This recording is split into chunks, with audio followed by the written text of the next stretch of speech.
Magandang araw mga katisyu. At dahil marami akong gutom ngayong araw, tara't samahan nyo akong kumain dito sa Korea. Tikman natin ang kakaibang Pyohe Janguk. Nakatikim na ako nito, pero kakaiba daw ang isang to. Kaya tara na, puntahan natin. Mula dito sa tinitirahan ko kung saan ako nagtatrabaho, ay sumakay ako ng bus na 062. Bumiyaya ko ng 25 minutes bago ako nakarating dito sa Gwantanmyeong. At dito nga matatagpuan itong kainan na ito. Malapit lang ito sa terminal ng bus, grocery at palengke dito sa amin. At sa tapat lang siya ng Mega Coffee. Pagbungad mo pa lang ay makikita mo na agad ang mga nakakatakam na larawan na iyong pipilian. Pwede rin ditong umorder for takeout or kumain sa loob.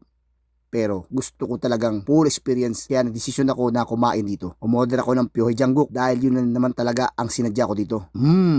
Aroma pa lang ay mukhang may kakaiba dito. At syempre, bago tayo kumain, ay huwag natin kalimutan ang magpasalamat sa itaas. Napakasarap ng sabaw at ang karne ay sobrang lambot din. Medyo maanghang ito kaya lalo kang gaganahan sa pagkain. At ito nga ang kakaiba dito, meron siyang dahon ng oregano na nagbibigay ng kakaibang amoy at lasa. Medyo mahal nga lang siya na nagkakalaga ng 13,000 won. Sa pera natin ay 559 pesos. Pero para sa akin, sa lasa niya at sobrang nakakabusog siya, sulit na. Maraming salamat sa pagsama sa aking food trip. Muli ang inyong katisyu na nagsasabing kumain ng kumain hanggang may pagkain. Paalam.